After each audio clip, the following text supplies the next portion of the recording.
Hey there, it's Ryan, and welcome back to today's landscape tutorial. Here we're going to work on a vast landscape, really focus on the details, on the realism, and as per usual, if you're looking at it and you're thinking, oh no, that looks a little complicated, don't worry, the traceable is up over on Patreon, so if you'd like help with the drawing process, that will help ensure that you get the perspective, all the line work, all of that just right. And up there you can also now get these videos ad-free.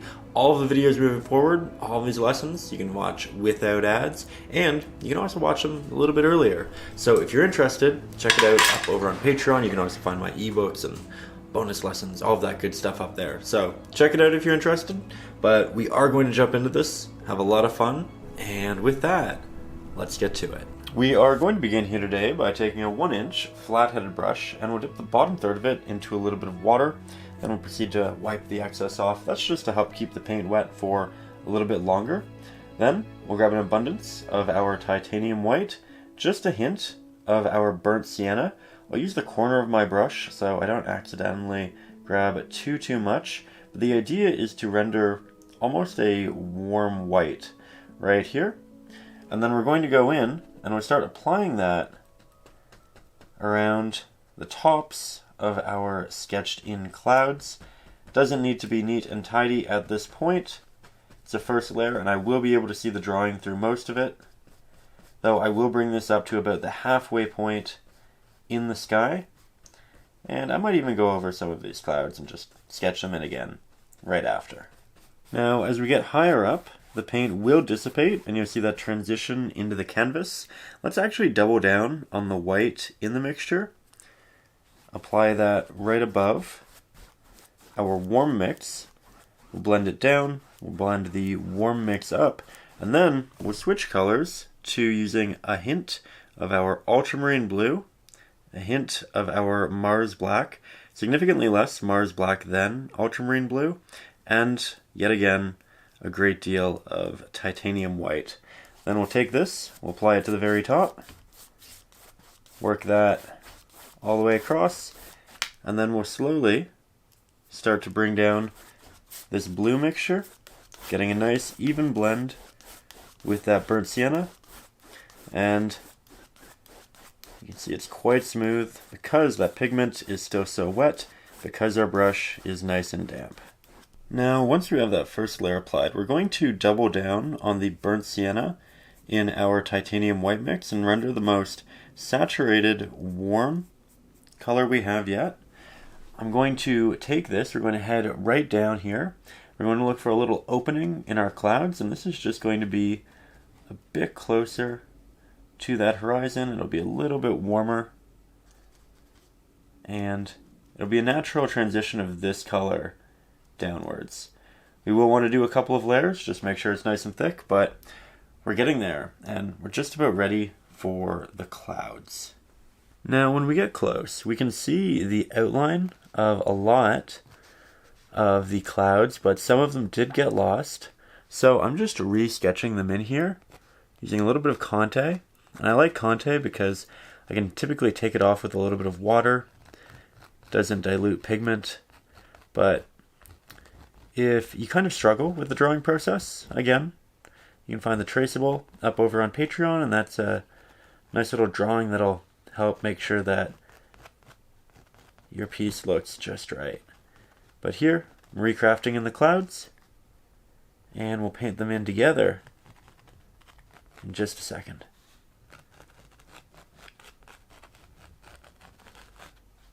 There we go. Now, once we have our sketch in there again, we are going to mix up a mid-gray. I need quite a bit of it, so I'll use a lot of our titanium white, about 1/4 to 1/5 of that in our Mars black, because the Mars black is just a lot stronger of a pigment. And then we'll also interject a hint here of our ultramarine blue. We want it to be cohesive with the top of the sky. We want it to be darker than the top of the sky, but not dramatically so. So I'm going to go in initially here with the larger flat-headed brush, and as you can see, it's great because it can cover a great amount of space very quickly. which means we can get this all applied while it's wet. And I'm using the sharper corners of the brush to craft my way intentionally around the more ornate edges of the clouds. And we want our clouds to be constantly moving and changing. You can see that there are areas that are higher, some are lower, and we want it to continuously evolve. That'll make it look a lot more natural. Then I will carefully work my way around this nice little opening that we created earlier. And we're going to have a lot of highlights in this cloud, but for now, we're just making it a nice, simple base, like so. And while it's wet, if we can, we're going to start editing it.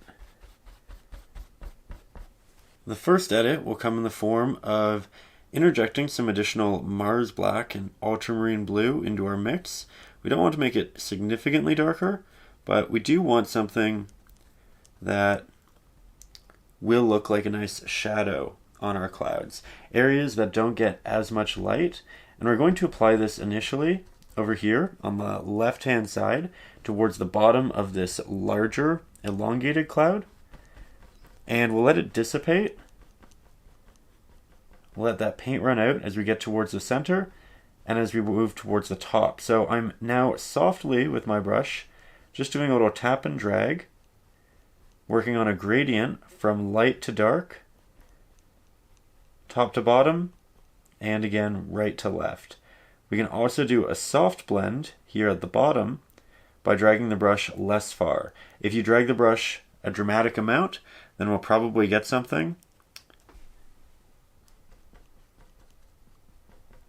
that has a wide soft blend. If you drag it just a little bit, you get a very small blend. And both have uses.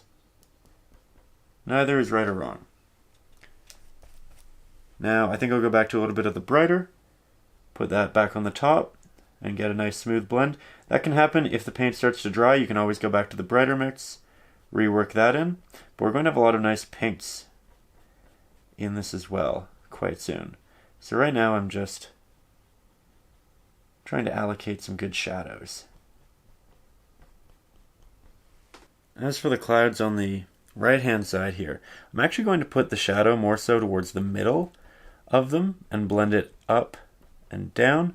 This is because we're getting light from the bottom working its way around the cloud, but also from the top. So the area that's going to be the darkest is the area that's just essentially facing us because it's opposite to that of the light.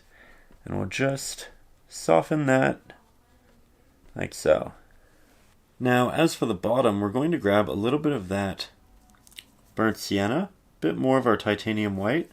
We'll mix up a good combination of the two, and we'll work this in because the backing clouds will have additional warmth to them thanks to sitting farther back towards the horizon.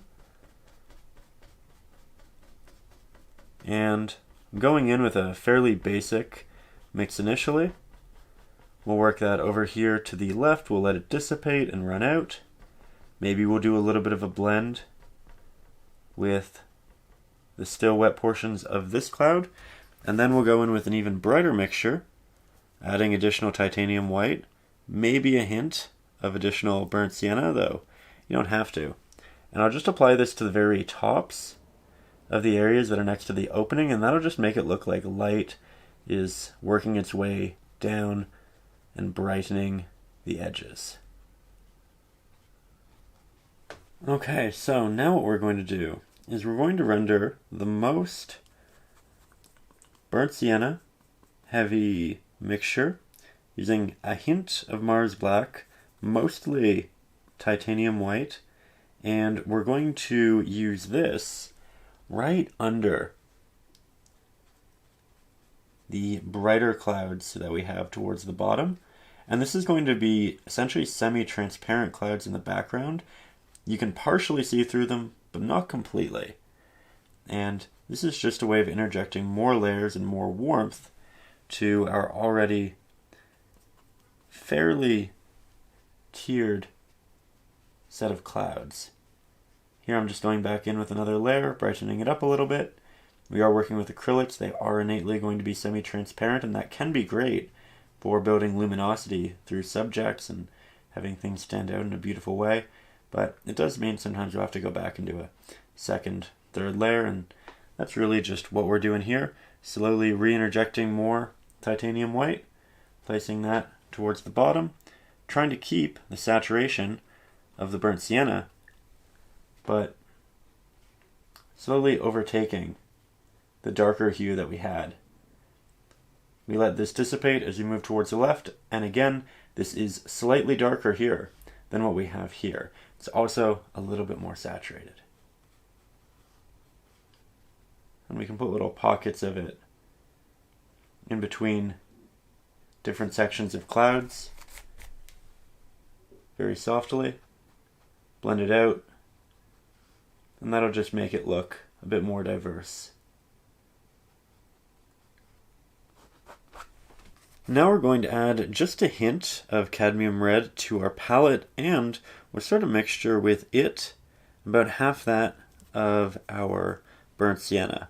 Then we'll grab an abundance of titanium white, and you can see I'm mixing this right next to our previous burnt sienna mix, and that's just to make sure that we have something cohesive, but a little bit more pink, a little bit brighter, and we'll apply it with a brand new brush, that being our filbert.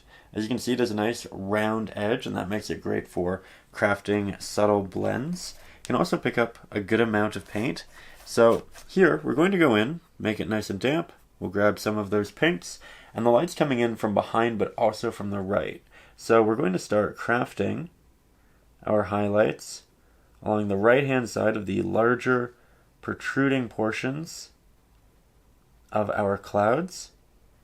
And initially, we're just putting it on the edge, but then as we continue to take some of that excess paint off of our brush, we'll return to previous areas while it's still wet, and using that rounded edge of the brush, we'll do a little bit of a blend backwards. That way we craft this nice, subtle, slow transition into those darker bluish grays that we've previously applied. Just like so. We'll grab a bit more. And this is something, much like everything else, where we're going to want to build it up through layers and time. But this is really the first hint of light kind of cascading along the wall of clouds. We're really trying to make these applications fairly soft. We're trying to keep the left-hand side of our clouds still relatively blue, darker. You can see every time I apply it to a pre-existing area, it builds, it gets brighter, because now we're building on a brighter base.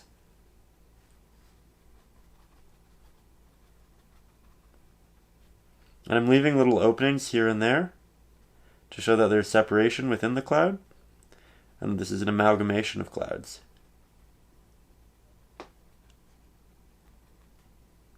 Going in with a little bit of a side tap, as you can see, does wonders for rendering a lot of shelving in the clouds, kind of tiered system. Things are moving out towards us. Again, we'll just do a soft blend towards the bottom, maybe a little bit of finger painting. If you do use your fingers, be careful. They innately will have a lot of oil on them, and you don't want that oil to make a portion of your canvas difficult to apply paint to. The oil on our hands can do that. So if you do, just make sure you wash your hands beforehand, make them nice and clean, and then you can go in and you can do what I'm doing there. But finger painting, still a useful tool, in my opinion. We'll just do a hint of this highlight towards the back of these, towards the top, but it's a lessening as we move this way. Now we do need more pink highlight to build here, but before we get there, I am going to interject just a little bit of it softly into these distant clouds and make sure that they're nice and cohesive with the rest of the painting. Doesn't need to be a lot, it's just a hint.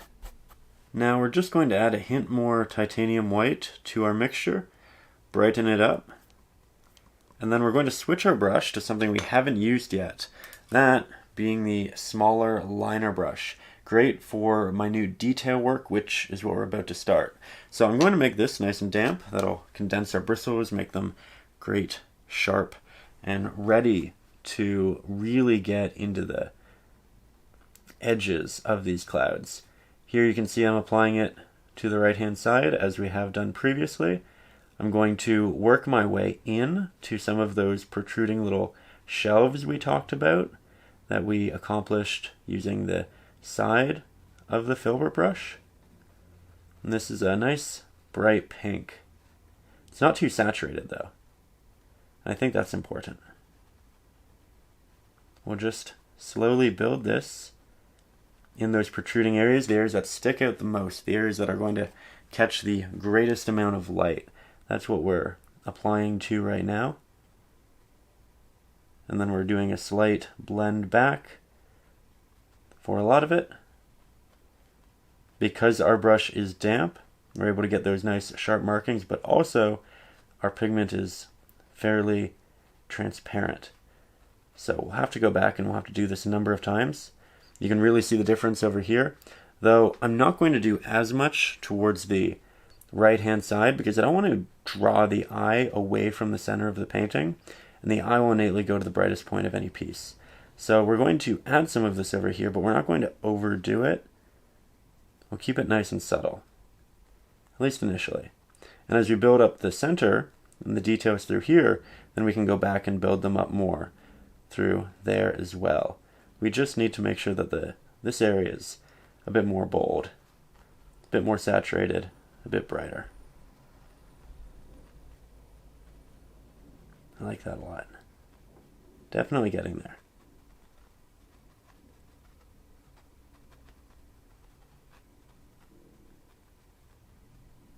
Here's a close-up where you can really see the details. How we go back into our favorite spots, lightly build those shelves.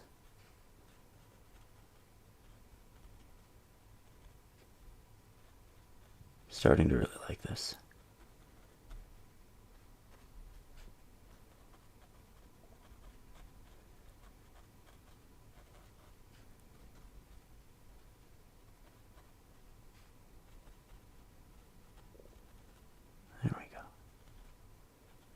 Now from here we're going to grab the same pigment that we used in the darker areas down here, and we're going to start crafting some clouds using our filbert brush. And this is the right brush for this scenario because if we want these nice little sharp lines, we can just put the brush fairly straight into the canvas. But if we want a soft blend for the cloud, and we definitely do for some of them, we can use the rounded edge and get something a bit more relaxed in aesthetic. So here you can see I'm going over it a couple of times very softly when I want it to be a bit more transparent. But when I want it to be more opaque, I don't work it as much. Neither is really right or wrong. It really depends on how sharp you want to make your clouds. And I like the idea of making some of the clouds closer to the middle, a bit sharper, draw the eye in, and then make them a bit softer towards the edge. Make that a bit more ambiguous. I'm also changing my cloud structure a little bit from the initial drawing just because we've had time to play and I just have another idea for the general progression of them. Again, keeping the majority of the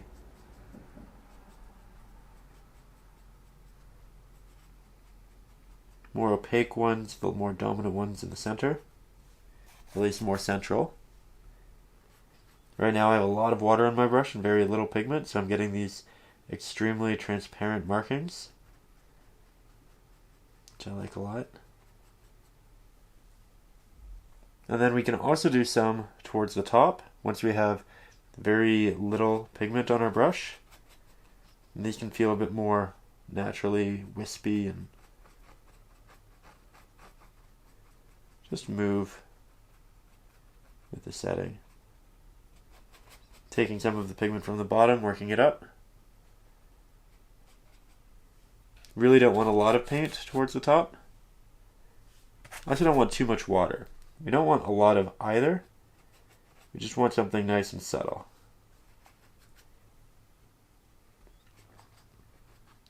I can still see some of my drawings, which I redid with Conte, just very softly. And I think these add a nice subtlety to it.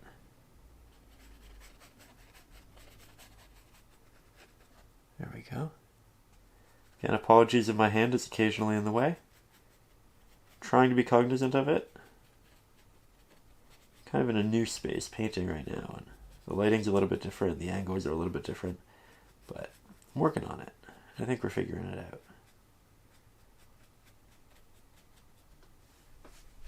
There we go. I like that a lot. Maybe we'll make this a bit darker just to balance it. Let it hint more over here, hint more towards the center of this one. Though if the areas are quite watery, you probably don't want to apply a lot of paint over them immediately. You probably want to let it dry a little bit just so we don't accidentally take paint off. I'm going to add a little bit of extra titanium white to this darker mixture that we've been using, because I think I actually want these to be slightly brighter, but not by a lot. So we just go in and we do these micro changes until we get exactly what we're looking for. But again, having it just a little bit darker towards the center is actually good, because it draws the eye into the painting. I just think there's a good balance for it. We can also get a lot closer, and using the liner brush, we can paint in tiny little clouds that kind of break off from the big ones. This also gives us an opportunity to double down on the centers of the last applications that we like, make them a bit more opaque. But really, adding these smaller clouds will make the larger ones have better scale. It'll make it all look a bit more realistic. We don't want to overdo it, but you can see that I am fine-tuning. There are little taps. I love just the dotted clouds after a certain point. The ones that are smaller but also far away to the point where you just can't really see detail. I might go over them again, just soften it a little bit.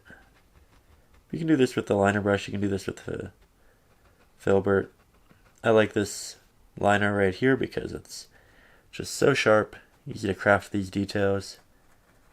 And again, as always, if you'd like to work with the exact same brushes that I am, you can find the brush set linked in the video description. But with that, I think I'm very happy with our clouds here. So let's take a step back. Now, something else I want to do is grab a lot of titanium white, a little bit of our burnt sienna. I'll mix up this nice warm hue that we essentially had towards the bottom here. And I'm going to interject that just over the bottoms, initially, of some of our clouds to the left and right, the higher ones, just because I think it'll add a nice light to the bases. It'll make them feel a bit more three-dimensional. If you want, you can run the wash up the entirety of it, but let's get a little closer for that. So, as you can see, again, applying it to the base, fairly watery mixture. You can even do little extra clouds towards the sides. I think they can be nice and subtle. But then once I apply it to the bottom, I might drag the brush up, just do little swirling motions, and give the rest of the clouds a hint of that warm light, just so it feels cohesive. Again, the majority of it is on the bottom, but now we feel like we have light wrapping around it a little bit, it's a bit more real. I'm just doing this essentially through a little wash.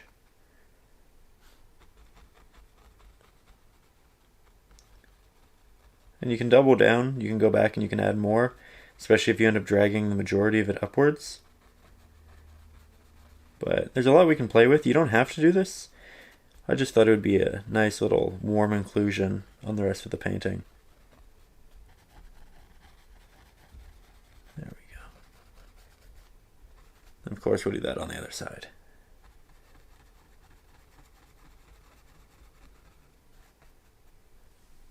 Now we're going to head right into the background here with our smaller flat-headed brush. We'll grab some of our burnt sienna, Mars black. We don't want a lot of paint here, so we don't need to mix with the larger flat-headed brush. And a little bit of titanium white. This will make a nice earthy hue for these slightly protruding landmasses in the background. They're quite large in reality, but because they're so far away, they look a little bit small.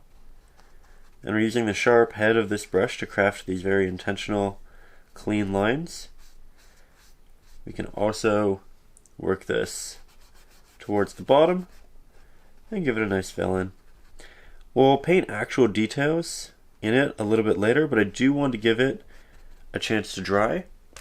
And so in between then, we're just going to interject a little bit of titanium white and burnt sienna into our mix. And then on the side that's closer to the light, we'll add a little bit of light to these hills. We can have it softly blend back, or we can kind of keep it with a harsher marking, even a collection of them. We're just rendering a very small amount of implied detail. Now, while we're applying these browns, we're actually going to do so down here as well, and this will be for the sand. I'm going to start with abundance of our burnt sienna. We'll grab a good amount of our Mars black, our titanium white, and the goal here is to mix a nice warm brown. So a lot of that burnt sienna is needed, and I know it looks like it's a little bit rich right now, so we'll interject some extra titanium white that'll desaturate it a bit. It'll also thicken it, which is quite nice in general. So let's start by applying this to the base. We're going to apply it pretty much to the entirety of this bottom area, like so. You can see it's still a little bit thin. You can see the canvas through it. And then as we get closer to the water, I think what we're going to do is we're going to make it slightly darker. So I'll add in some Mars black. And this is the real lip of the water. There's kind of a second lip that I've drawn in. You see it in the traceable. And that's for the water that's very thin, transparent, working its way over the sand. And by making this a little bit darker, we'll have all of that water on top really stand out, which is nice. It'll also be a little bit darker because this will be casting a shadow, this little lip of the wave. So it makes sense within the context of the space. And then we'll grab more of the traditional brown that we used. And we'll lose the drawing, but that's okay. We can always go back and re-sketch it in. I think while it's still wet, I'm actually going to grab some extra titanium white, work that into our burnt sienna mix. Apply that to the bottom. I know my hand is continuously moving in the way. I do apologize. But sometimes to get these nice clean strokes you have to work pretty wide with the application. Let's go for a little bit more of that titanium white. You see we're slowly building it up. And this is something where we can interject texture into if we want to. Don't have to. I actually really like the progression. I like the color. Though, if you want, you can switch on over to the fan brush. And this is great for tapping in myriad little details. We're not going to wet it because we actually want it to be nice and sharp. And we can go in and we can just tap texture into the canvas. Though I'll get you quite a bit closer for this part of the process. So as you can see, I'm only using about a third of the brush. You can use the whole thing, but if you do, it quickly looks like a lot of line work, and I don't want line work right now. I just want these hints of texture and detail throughout our sand. Little areas that protrude, catch light. Once one area is without paint, I'm switching on over to the next by just rotating my brush, but I only rotate my brush in the air. I don't do it on the actual canvas, because if I did, we'd make kind of a swirling motion. We don't want to do that. We want this to be a lot more subtle. You can also wait for the pigment to fully dry, because you don't want to accidentally rip it off the canvas.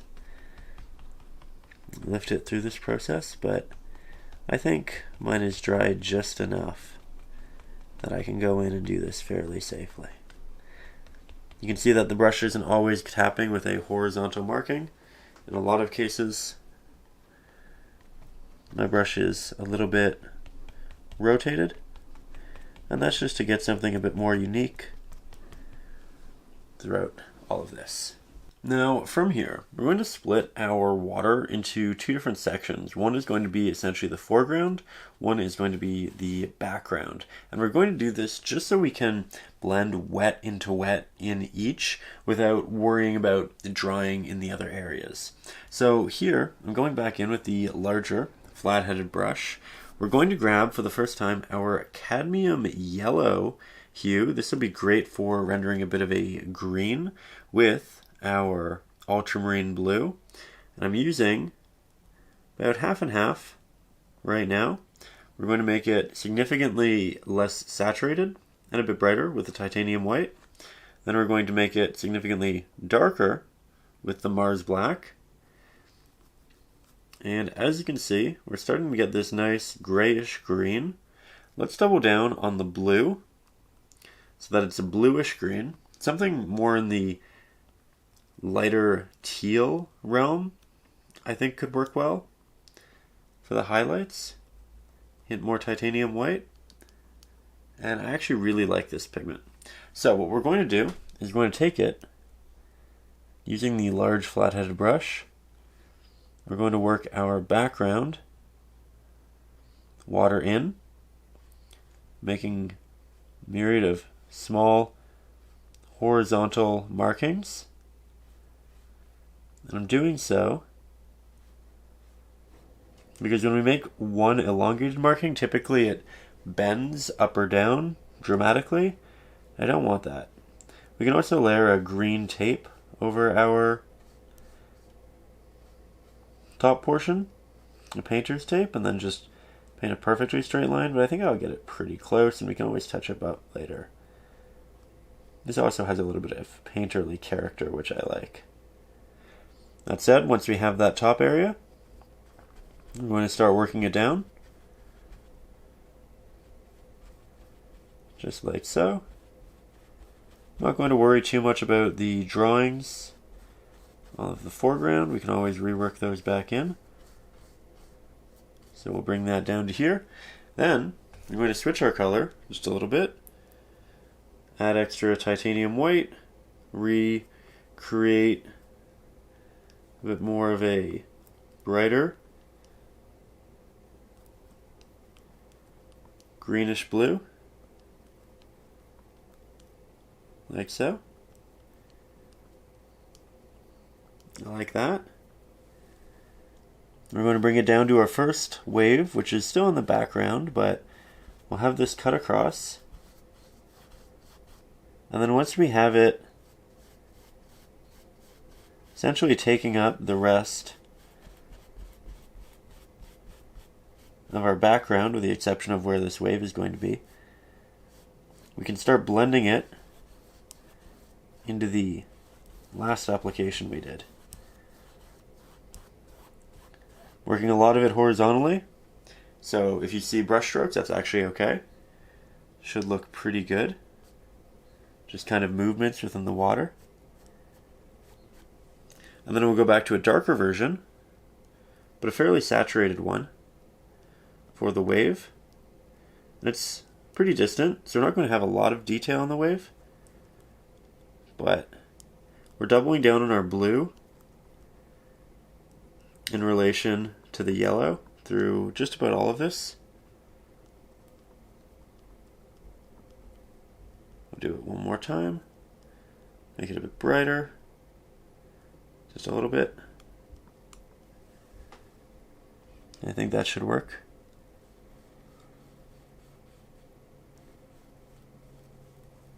There we go. I'll do a slight blend downwards into the still wet base.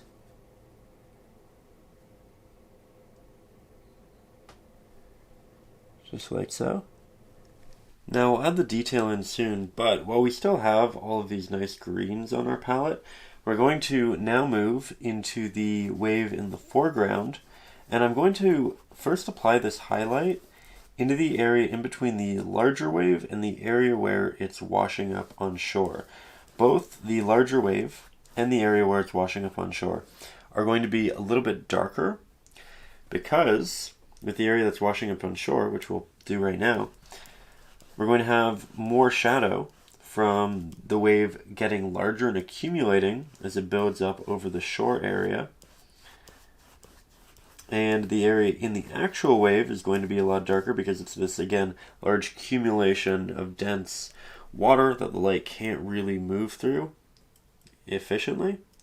So we're going to remix more of this darker green. We do need quite a bit of it for this section. It's a pretty big with both portions.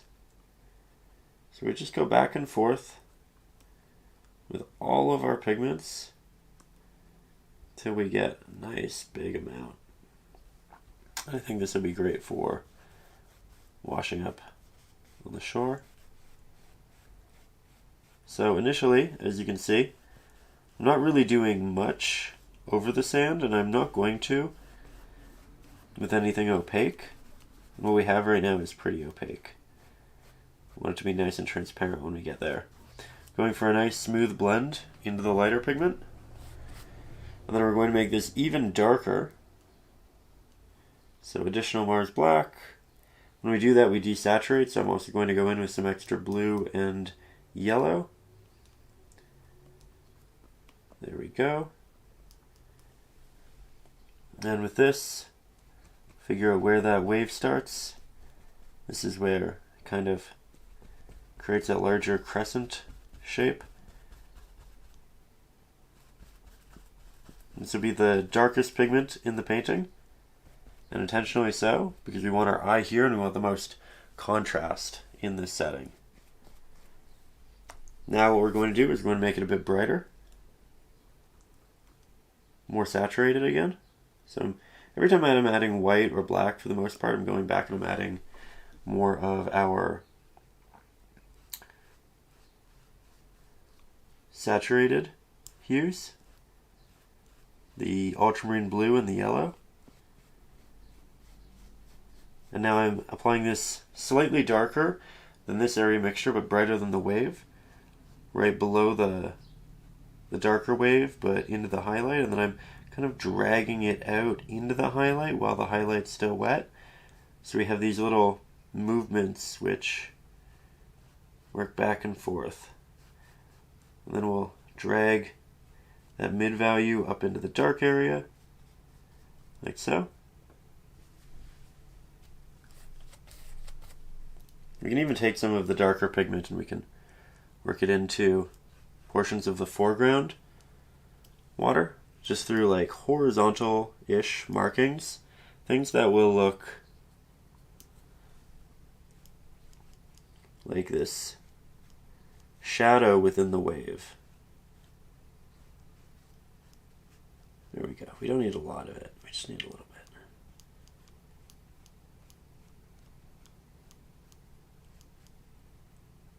Like that.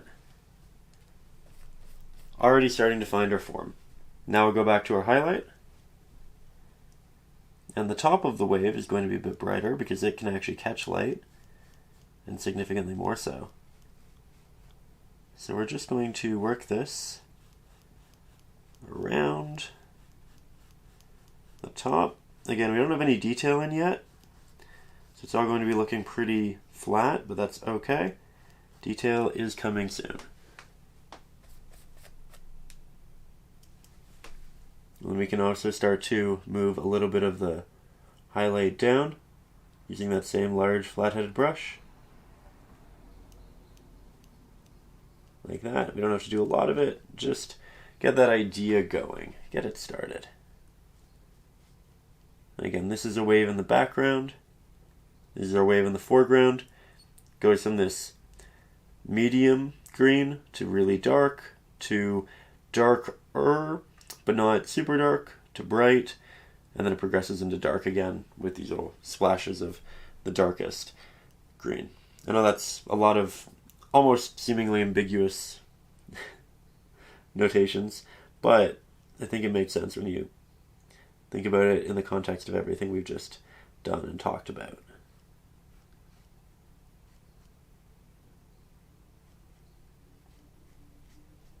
There we go. Now from here we'll get a little closer. We'll switch back to the smaller flat-headed brush, and then using that same highlighted green, we're going to work our way down in the painting, and you can even make this a little bit brighter if you want slightly more variance. But as you can see, I'm moving down in Z-like patterns. We're kind of trying to create this look of water that goes like that. And it's pretty easy. Here, we'll do it in a darker area so you can really see. Lots of little Zs, and then we'll connect them to other Zs. And these are the areas of water that are higher up, that are catching light. I'm doing it right now just in the middle because the middle is where we want the eye. But we do want to and need to work this down into the left and right hand side. The light isn't just going to be hitting this area, it's going to be working its way across. We need to make sure we're giving the rest of this water the credit it deserves.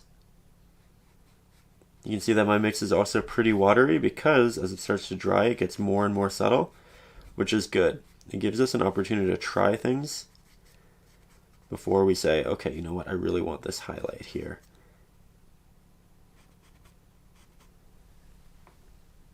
Now, as I get down to the really close areas, I'm going to work my way around those darker mixtures we just applied with a larger flat-headed brush.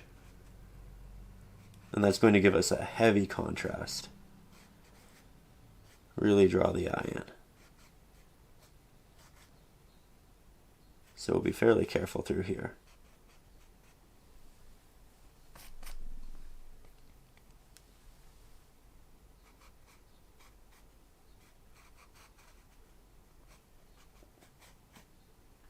And then the lip of the water, area that's closest to us, is going to have a little bit of a highlight, and I'm doing it with a bit of a tap and a bit of a drag, and I'm trying to make it look messy because it's going to be a little bit foamy.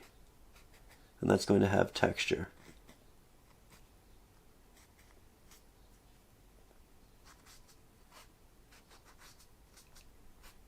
There we go. Now our water's starting to look good, but I do want it to be a bit brighter. Right now it's all quite dark, and we're getting the right shapes, we're getting the right gradients and the right transitions, but we can build more light on top of our previous applications pretty easily. So I'm just taking the larger flat-headed brush, I'm going over this area again with that brighter pigment. I'm letting it dissipate as we move up towards the top area. And that in itself is adding a lot of brightness and vibrancy to the painting. Now let's interject extra titanium white into our highlighted mix. Going back to the saturated pigments, We're mixing up the brightest greenish teal we've had yet.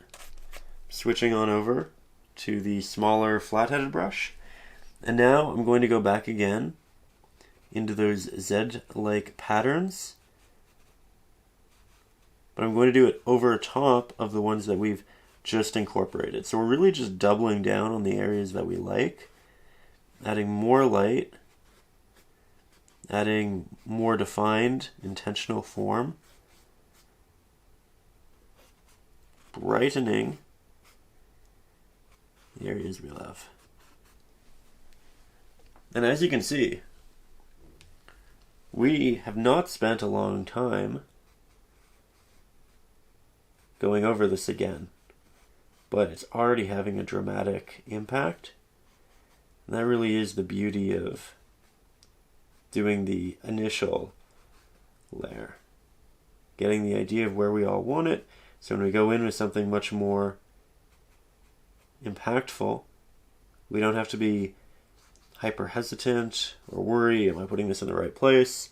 Because we've already put the pigments in the places we want, we've put it in the places we don't want, we've distinguished that, and now we can just apply with confidence, with relative speed. I'm not trying to paint quickly, it's just that it's getting easier and easier to do so. And again, towards the front, being a bit more intentional with taps and not rendering a perfectly clean stroke.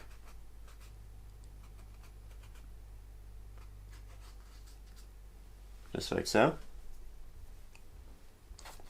By the way, we have a lot of detail to go. This is just the beginning. But I think it's coming along quite nicely.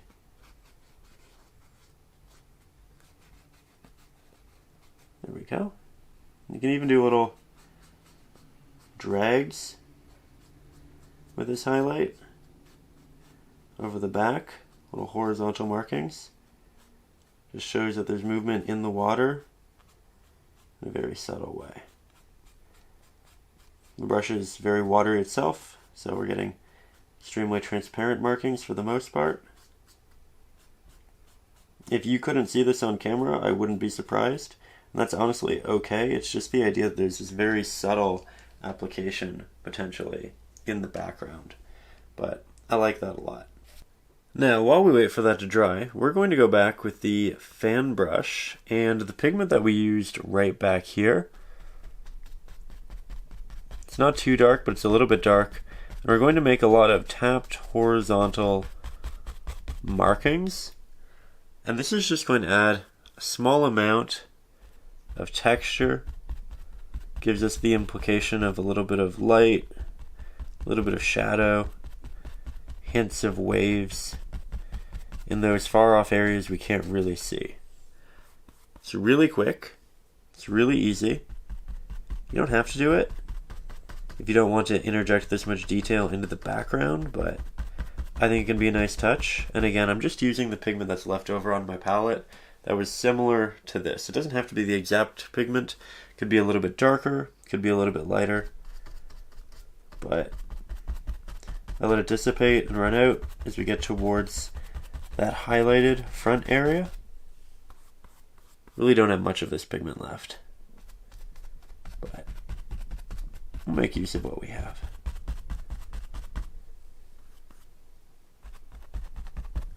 And then, again, while we wait for this to continue drying, we are going to mix up a little bit more of that brighter pigment that we used towards these highlights. And that's a lot of titanium white. It's double the ultramarine blue to cad yellow.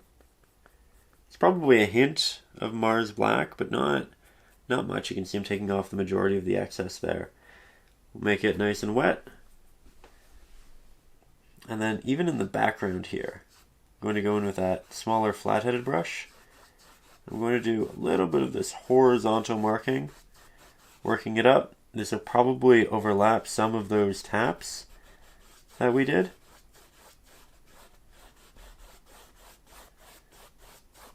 And if it's a little bit granular, a little bit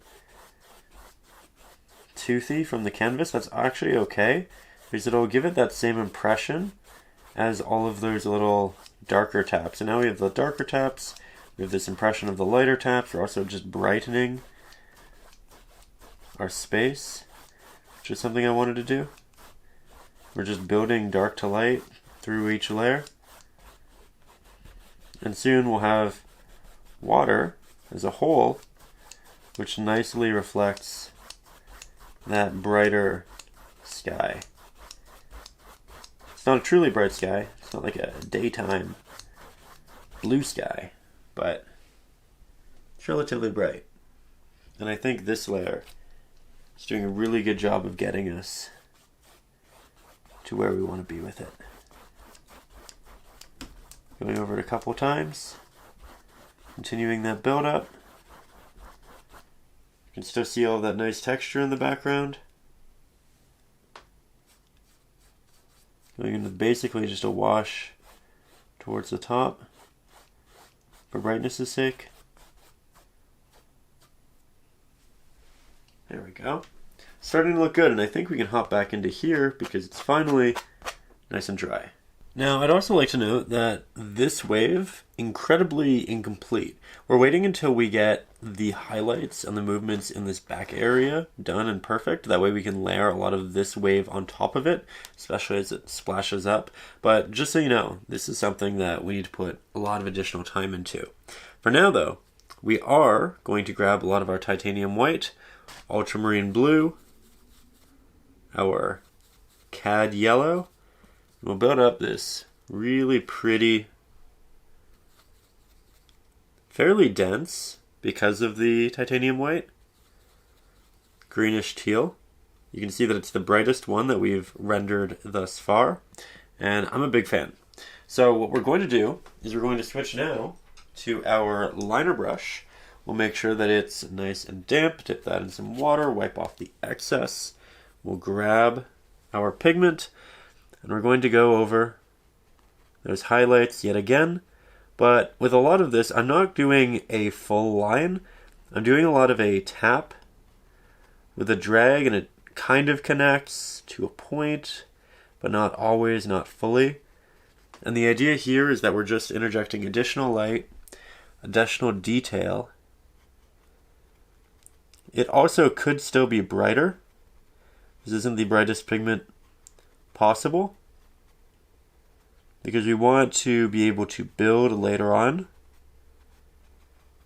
that's what a lot of this is. It's intentional layering with the idea that we're building another layer on top of it, which will make it look significantly more complete. Now, because my mixture is fairly watery, this will dry a little bit darker than it currently is. That's okay. Not a bad thing at all. Just something to note that you'll probably want to go back over portions of this again with maybe even the same mixture. And again, we want the majority of the highlights, the fine details, the contrast to be in the middle. So I'm just letting the pigment run out as I work towards the left-hand side and soon the right-hand side of the canvas. Now we'll jump over here. You can still see that it's a bit of a tap with our drag.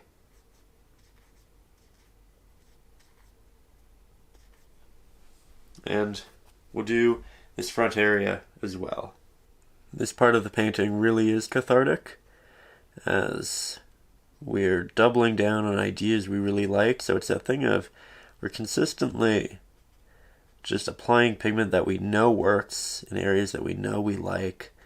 And it's just one of those things that's an easy, continuous, quick conduit to happiness, which I think is pretty wonderful. You know, I think we all paint for a lot of reasons, but the joy of painting, classic line, is something to always be appreciative of, mindful of. Figuring out styles and ideas, subjects that we innately appreciate. It's a big part of it. There we go.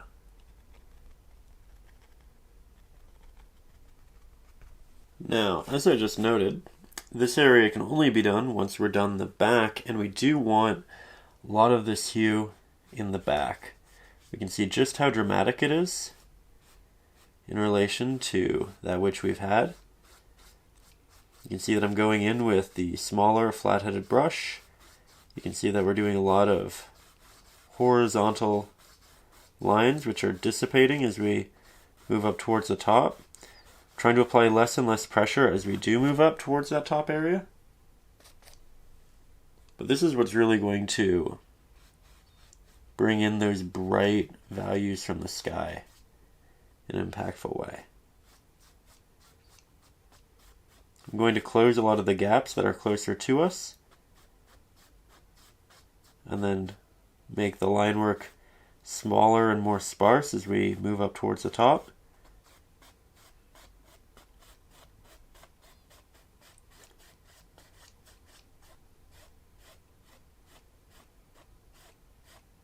There we go.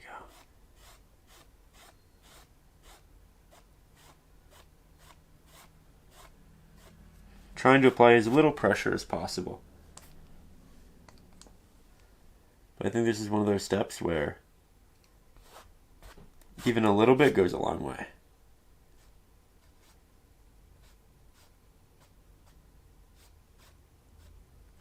I personally find I get a slightly more straight line by going with the drag rather than a push. I'd recommend trying both, seeing what you like.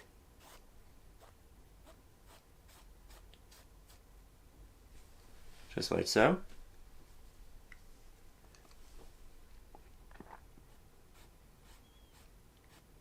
And again, we have the top of our wave here, which I'm trying to avoid covering, but even if we do, it's okay.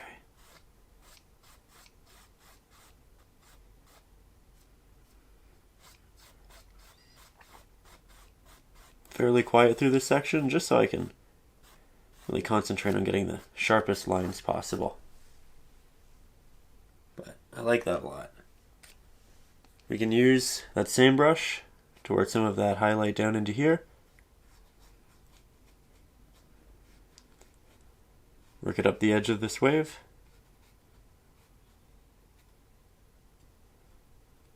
Then we can incorporate more of it down here. It started to dry.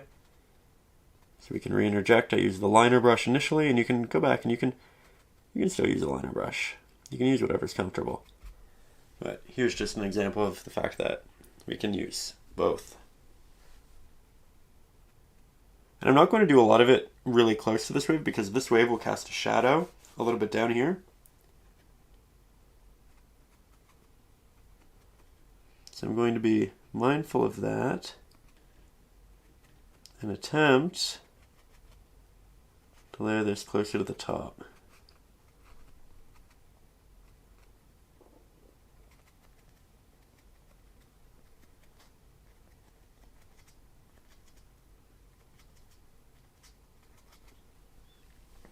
There we go.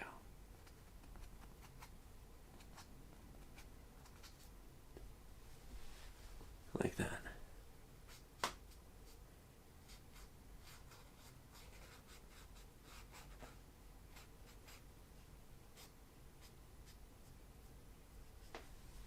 Like that too.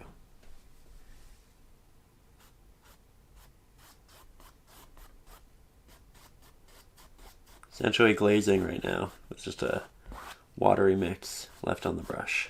Okay, and now that we have that background applied and dried, we can finally start working on our wave here, and I am going to do so with that highlight that we worked in the back because we want to make sure this is nice and cohesive.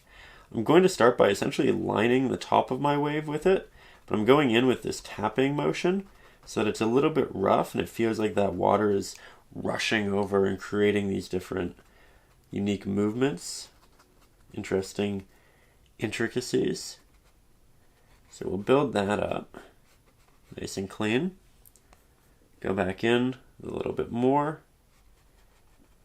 I want it to be fairly thick along the top here, just because it's such a dominant subject in our piece. And then we're also going to start to have it fall, right? So we're going to pick certain areas, and typically I like to do it on the little peaks that we accidentally render when we go through that tap. And then I'll tap downwards with this smaller flat-headed brush. And the idea here is that we're just going to start crafting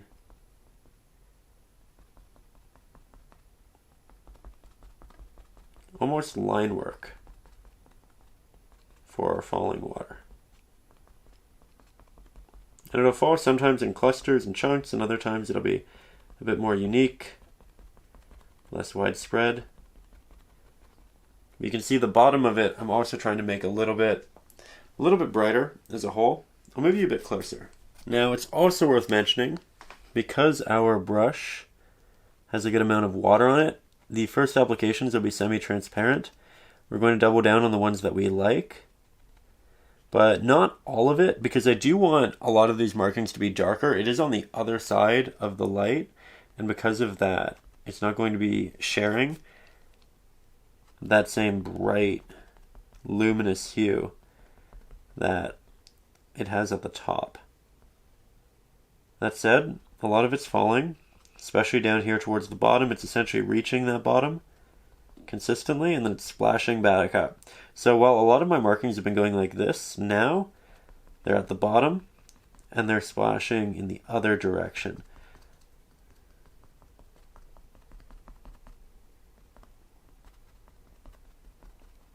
So every time our water meets at the bottom, we do this little horizontal but slightly angular tap.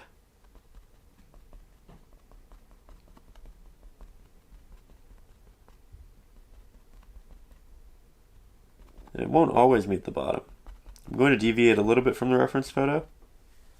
If you need help with the sketching process of all of this, remember you can get the traceable up over on Patreon. You get to see exactly where I drew the wave initially. Copy that, you get to jump into painting, or you can redraw it after you've covered it in paint accurately. Really, however you prefer. You can do both, even. But I would also like to say a big thank you to everybody who is up over on Patreon for making these lessons happen. Really couldn't take the time to make these big real-time videos if it wasn't for you supporting the channel in the way that you do. So thank you. Thank you for making the effort. Thank you for making this channel what it is, allowing these lessons to happen. I really appreciate that what you do for us as a community. But I guess for those of you who are new here, and maybe this is your first video, up over on Patreon you can get these videos ad-free. Sometimes I post them early up there. You also get the traceables to help you with that drawing process. You can get the reference photos. There's always a picture of all of the materials that I'm using, so you get to see all of the paints and the brands.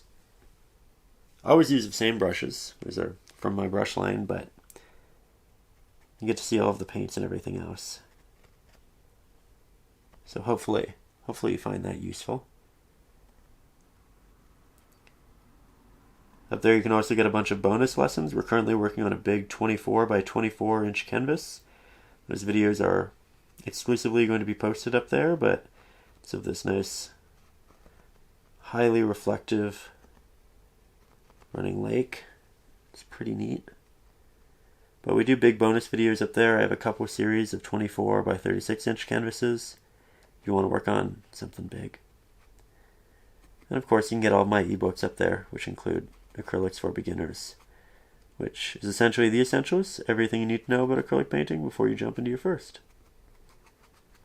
Also additional books of traceables. There's a bunch of stuff. We also have an online community you can get access to. It's up over on Facebook. There everybody posts their different renditions of these pieces. It's really supportive, really wonderful. I feel like every time I hop on, I get pretty inspired by that which is being made, and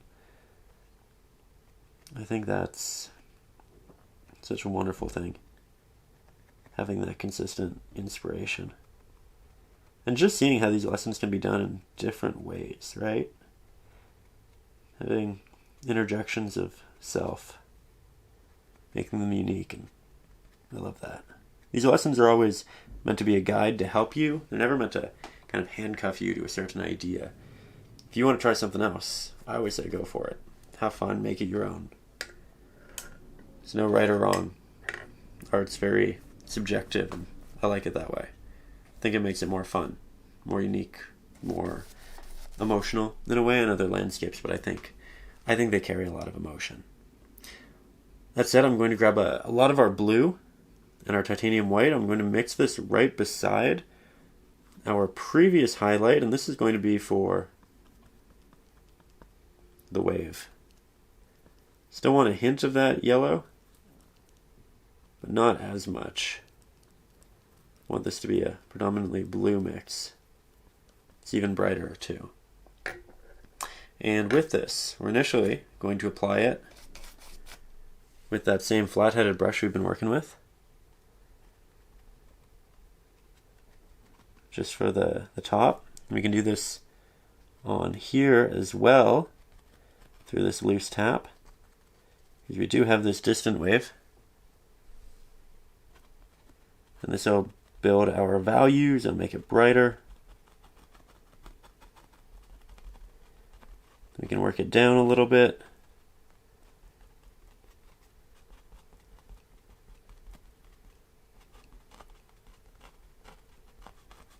Oh, I like that a lot. Little taps and drags.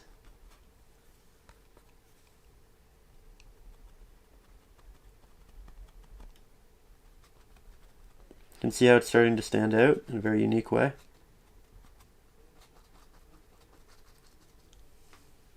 Yeah, very good.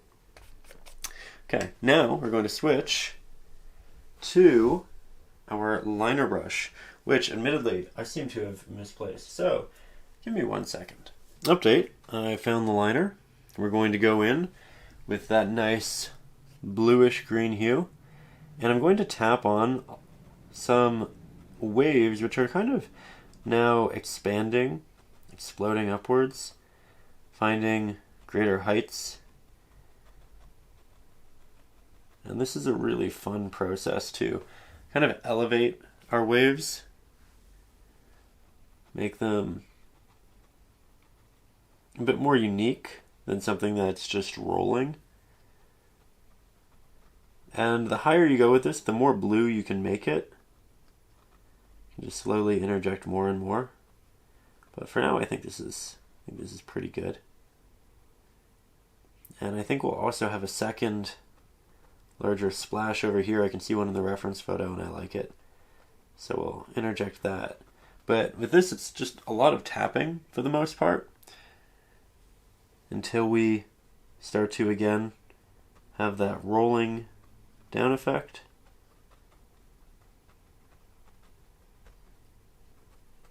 And like everything else, because we're working with water, we'll have to go over this a couple of times, and that's okay.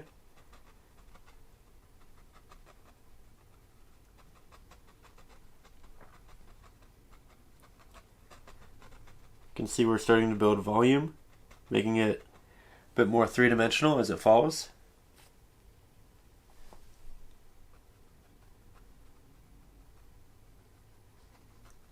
Continue to carry that along the sides. Because it's so watery, we've kind of lost the blue in the backing wave, so I just re-interjected that there.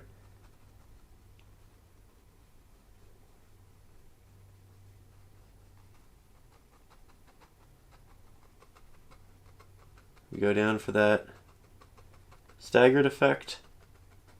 I'm really almost never doing like a hard drag through this.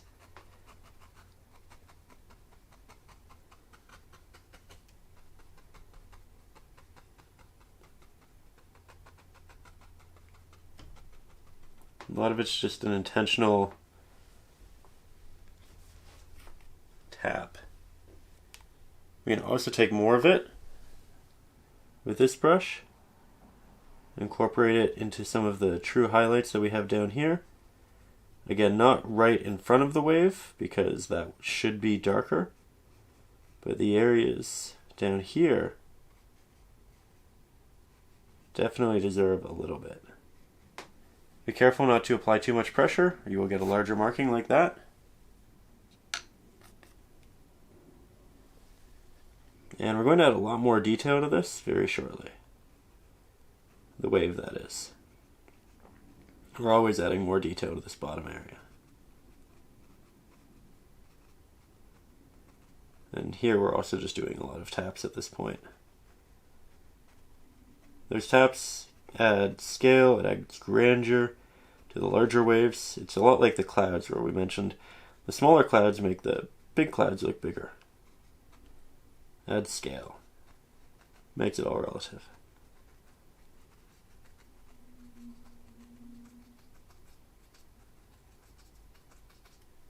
Okay, like that. Now, let's go even brighter with our mix. So I'm going to grab some extra titanium white, work that in, spread it fairly wide. Then we'll switch over to our fan brush, which is dry. Grab pigment on both sides. Now we can incorporate markings that would otherwise be impossible, because this just renders such a small tap that we can't get with even the liner brush. So now we have the waves starting to come up and crash and be much more unique, much more full of life. Big part of the step. We can even have some of this coming down, because we want that detail here too.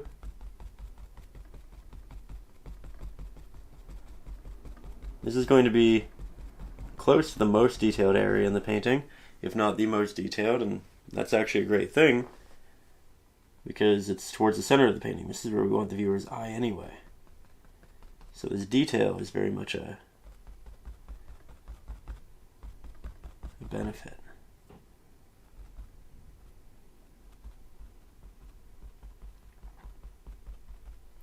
There we go.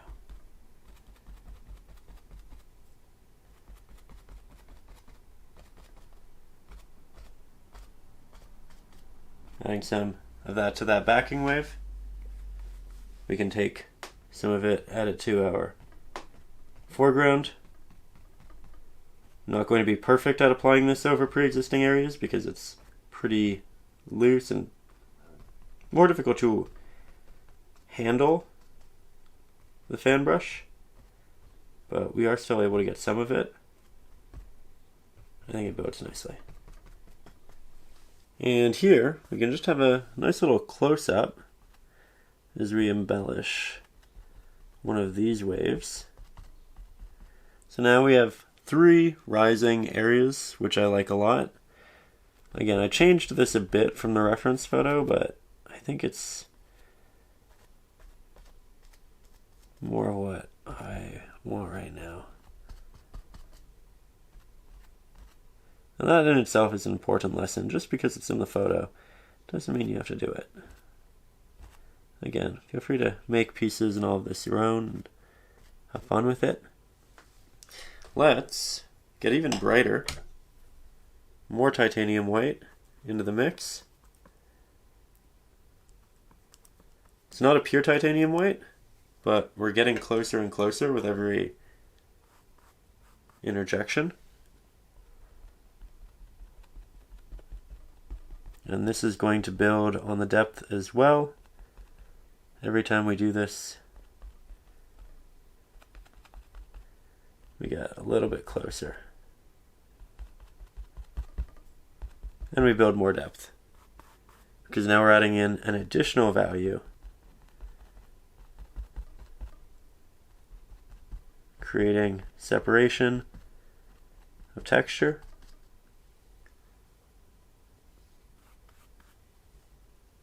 I really like this sharper portion right here. Kind of want to double down on that, double down on that.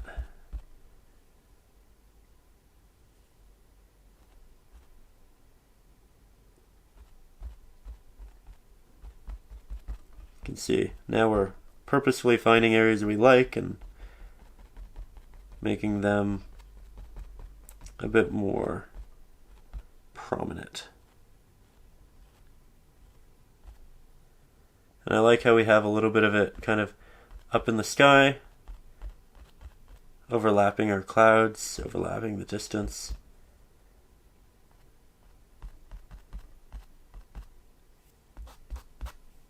We can soften some of it with our fingers, which is not a bad visual technique either.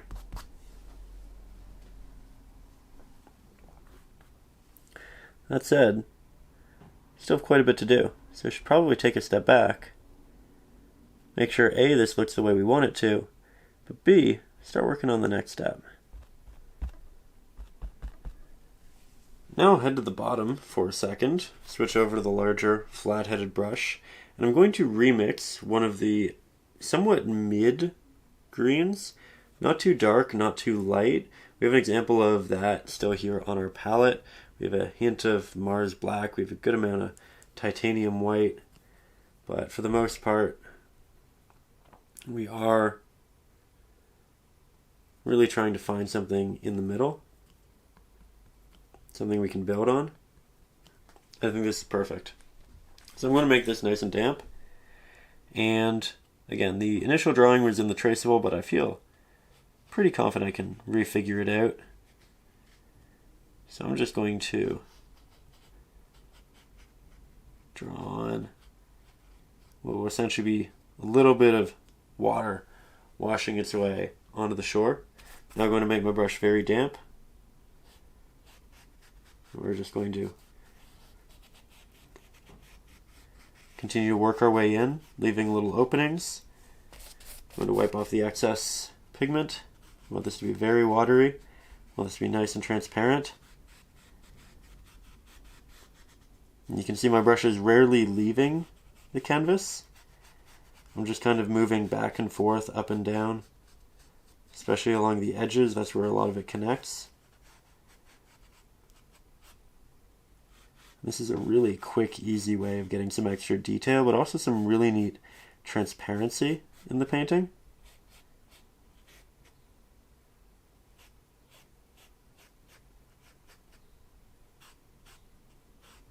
Beautiful.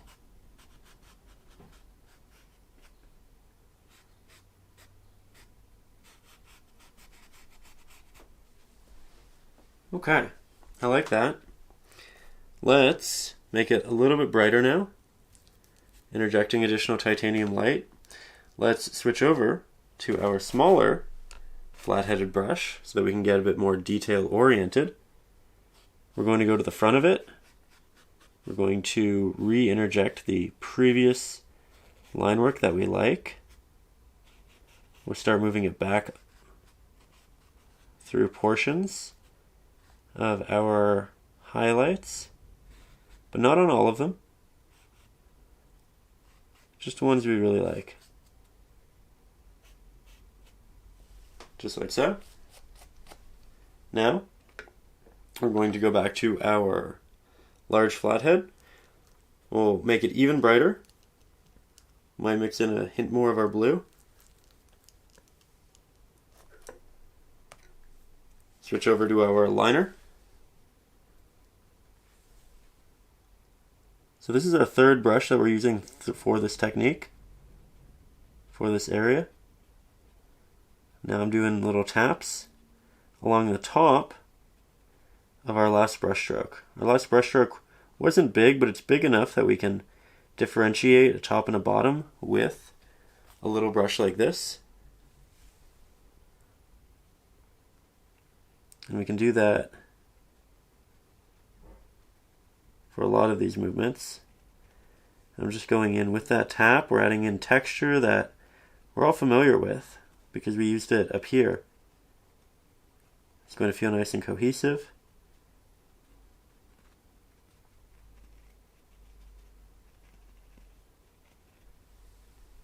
Give us that nice sheen, that nice shimmer in the water.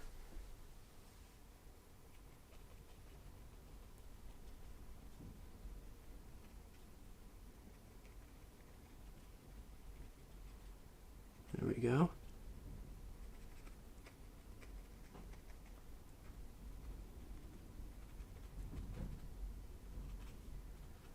I like this a lot. I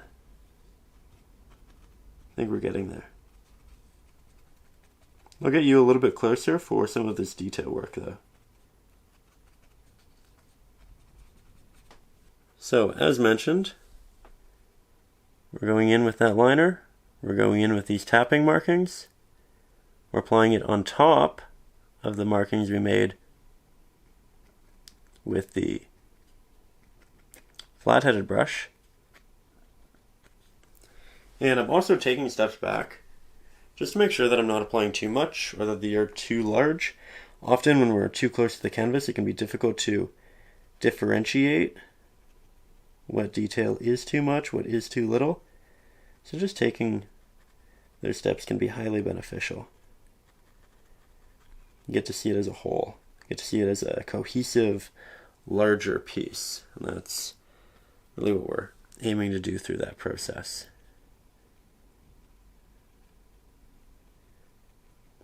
There are a lot of taps towards the lip of the wave, and there are less as we move in, but they're still noticeable, still prominent, still here and there. We can do some just kind of randomly out in the middle of nowhere. It kind of just speaks to the fact that there's been water that's washed up here, and now there are little areas that are brighter because of it. They have a sheen.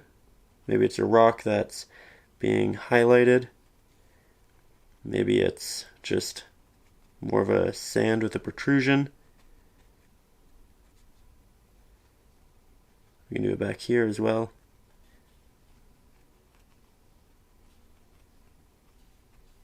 But cumulatively, this all adds up, builds something nice and unique.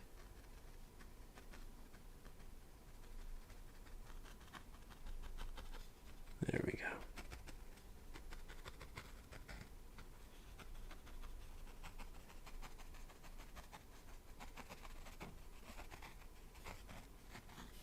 Now, as we step back, we'll grab more of that, but we'll make it very watery and almost to the point where it's like a watercolor. And then we'll just kind of have areas that spin off on the sides and then blend back softly. This is just a very minor, even more transparent addition of water. We can have some of those come up through here too.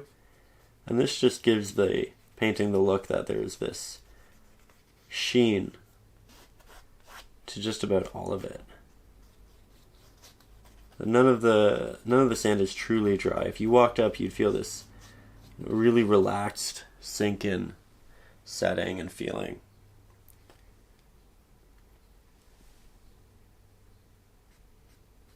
And then occasionally we can do a little bit of a highlight on the second application to the ones we really like and the areas we really like. Now, if you really want a lot of sparkle in the water, we're going to take some of our titanium white, a little bit of our ultramarine blue, really not a lot. We want this to stay quite bright. We can do the smallest hint of our cad yellow, but for the most part, I want mine to be a bit more in the blue range than the green range. We'll then make our brush extremely damp, again, like watercolor. I'm going to put my palette down. I'm going to put my brush on the side here, peel back my bristles, and I'm just going to fling all of these little details onto the canvas. The closer you are, the more intentional you can be with where it's going. So right now I'm pretty close so that I can get this nice line here. It's a bit wider towards the bottom. I'll get a bit more. I'm going to work it up my wave.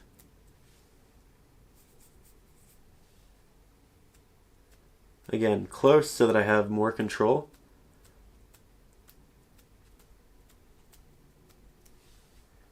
And this is such an easy way of just delivering a lot of detail. Be warned, it is a little randomized, even with the control. So I would recommend, if you've never done this before, try it on another canvas first, just so you can get in practice. But we can do it to the wave up there, we can do it to the water down here, and then I'm just going to go in with more of that like bluish titanium white mixture. And I'll tap on some extra highlights towards the bottom here. Just make it with a real range of values till we get what we really want. That said, if we add those highlights there, I also want them up here, because this area is equally as important detail-wise. We don't want the eye to be split between here and here. We want it to be able to move freely between those central subjects and then land there. So I'm just going in with more of this very dominant highlight. It's not quite a titanium white, it does still have some blue in it, maybe a little bit of Mars black, but it's definitely very bright. And we can have it dissipate a little bit as we work our way up. I really like the details that we've been adding. I think it's worked well. I think it's worked really well. But with that, that is essentially our lesson. That's what we're doing here today. So, I hope you've enjoyed. I hope you feel like you've learned something. I hope you feel inspired, ready to go ahead and render your own beautiful seascape. Remember, it doesn't have to look exactly like this one, but if you'd like it to, then you can use the traceable up over on Patreon. That'll make it a bit easier. And I do post these pretty frequently here on the channel, so if you haven't already, make sure you subscribe. If you're looking to do something else, again, we have over 150 bonus episodes up over on Patreon. A couple of the series are on 24 by 36 inch canvases. Those are a lot of fun. But again, big thank you to everybody who does support the channel up there. Big thank you to all of you for just watching and being here. Hope you're ready to go and make something you love. It's one of those things where it's really difficult to put the brush down. It's a lot of fun, especially at this stage, to continue to build in all of the ways that we do. But I know I should. So, this is something that I'm sure I'll go back to time and time again. But really, enjoy your seascape painting. I'm working on a couple really nice spring ones that are warm, make you feel adventurous, but kind of, I don't know, in kind of a wholesome way. I have a couple of ideas. I have a couple that I'm working on, and I'm really looking forward to sharing those with you. I think I'll actually have one up next Saturday, maybe Sunday. But that's coming. There's a bonus episode up over on Patreon coming probably Wednesday.